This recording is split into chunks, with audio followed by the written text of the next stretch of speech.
जय जोहार। स्वागत है आपमन के खबर 36 में। मैं आपमन के संग में गंगोत्री। तो चला खबर में देखो विस्तार ले।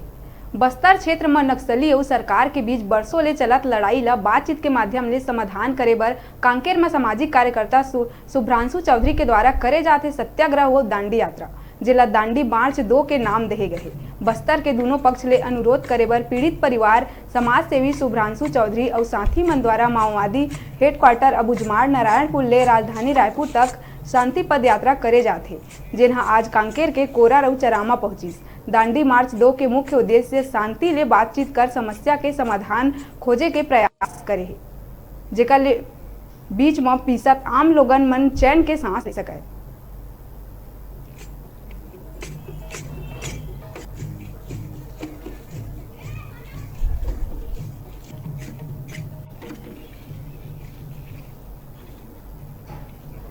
तो ये खुशी की बात है कि माओवादियों ने जनता की जो मांग है कि इस समस्या का समाधान बातचीत से होना चाहिए, उसका सम्मान किया है। अब हम दोनों पक्षों से ये आशा करेंगे कि वो थोड़ा सा लचीला रुख अपनाएं।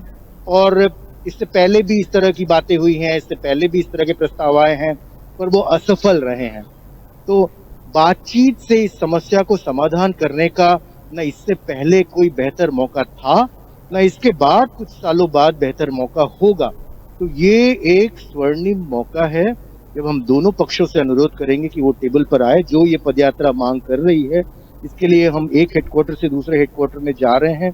और यहाँ की जो सरकार है, कांग्रेस पार्टी ने अपने घोषणा पत्र में ये कहा था कि बातचीत के लिए गंभीर प्रयास किए जाएंगे। तो हमें आशा है कि जनता की जो इच्छा है उसका सम्मान करते हुए दोनों पक्ष बातचीत के टेबल पर आएंगे और जिससे बस्तर आने वाले कई दशकों के लिए शांतिपूर्ण हो सके।